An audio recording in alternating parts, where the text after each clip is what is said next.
हमारी कंपनी की आवाज़ बनिए। जी हाँ, डिजिटल मार्केटिंग की दुनिया के अंदर एक बहुत बड़ी जॉब है ब्लॉग मेंटेनेंस एंड डेवलपमेंट की।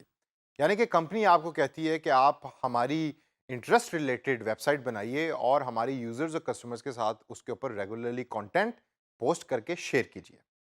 अब दोस्तों, इस सेशन के अंदर हम बात करेंगे और मैं आपको बताऊंगा कि ब्लॉगिंग से दरअसल मुराद क्या है, एक ब्लॉगर करता क्या है, ब्लॉग बनता कैसे है और एक अच्छा ब्लॉग बनाने के लिए क्या-क्या चीज़ें ज़रूरी हैं।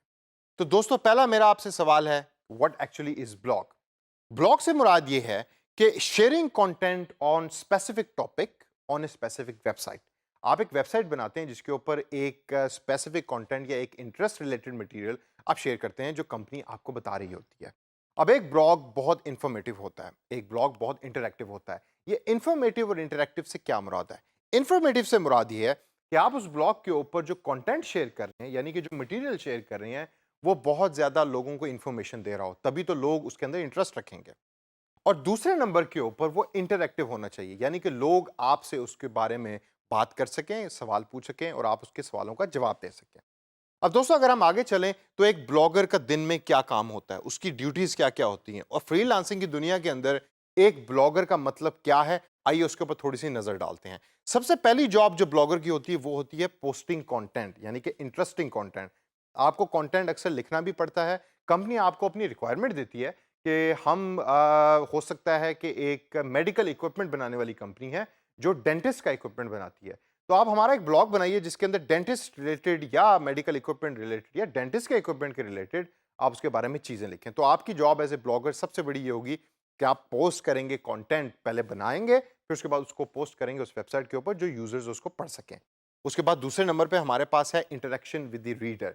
ये एक बहुत इंपॉर्टेंट पॉइंट है। आपने जब पोस्ट कर दी, अब पोस्ट करने के बाद आपने उसको खाली छोड़ना तो नहीं। अब आप ह्यूमन्स के साथ डील कर रहे हैं, मशीन्स के साथ तो नहीं कर रहे।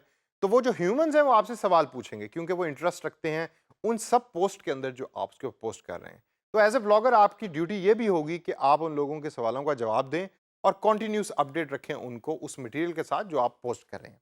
अब दोस्तों, अगर हम आगे चलें तो आगे हम देखते हैं कि एक ब्लॉग को बनाने का तरीका क्या है या आप एक ब्लॉग बना कैसे सकते हैं। इसके ऊपर हम इस कोर्स में डिटेल में आगे टूल्स के ऊपर प्रैक्टिस करेंगे और सबसे बड़ा दुनिया का टूल जो है, one of the biggest one, is blogger.com।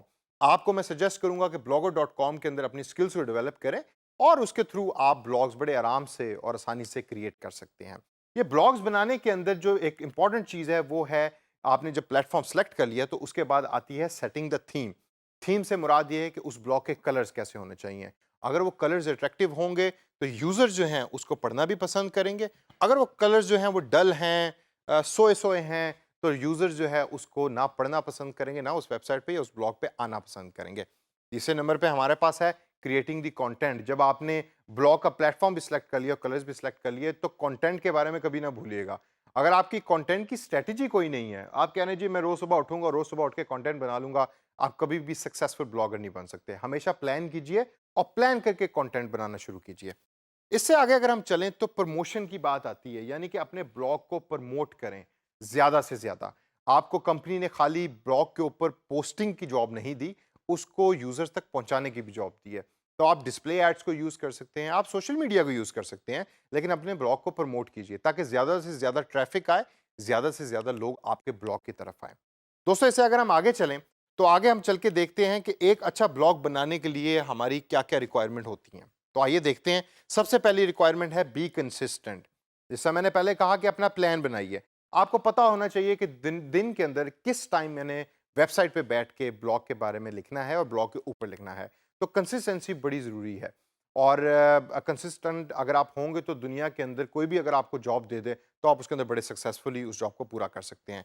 उससे आगे अगर हम चलें तो हमारे पास है वैल्यूएबल कंटेंट। कंटेंट बड़ा अच्छा होना चाहिए, वैल्यूएबल होना चाहिए।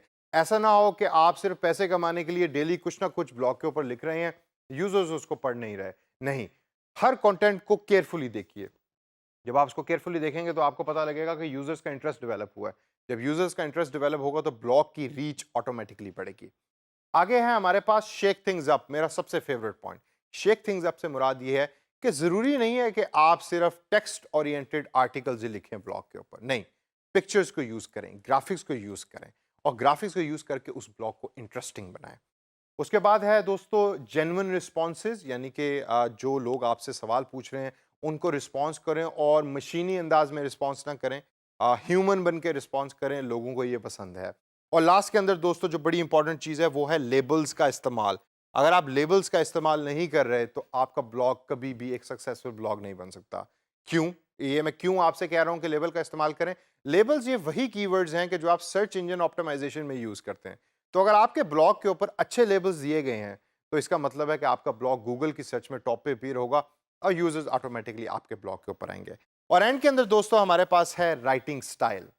अगर आप उन लोगों के लिए ब्लॉग लिख रहे हैं कि जिनका राइटिंग स्टाइल या पढ़ने का अंदाज जो है वो बड़ा सिंपल है, इंग्लिश के कंटेंट रिलेटेड आपने ब्लॉग बनाया हुआ है कि जिसके ऊपर इंग्लिश के आर्टिकल्स आप पोस्ट करते हैं, इंग्लिश की जो टिप्स हैं इंग्लिश सीखने के लिए वो आप पोस्ट करते हैं। अगर आप उसमें आपने डिफ़िकल्ट इंग्लिश यूज़ की हुई है तो यूज़र कभी भी आपके ब्लॉग के ऊपर ज़्यादा देर तक बैठेगा नहीं, ना उस ब्लॉग को इन द फ्यूचर यूज़ करेगा। तो दोस्तों इन टिप्स को ज़हन में रखिएगा और ये कुछ तरीके जो मैंने आपको बताए हैं वो ब्लॉग बनाने के लिए और डेवलपमेंट और मेंटेनेंस के लिए बहुत ज़्यादा ज़रूरी हैं।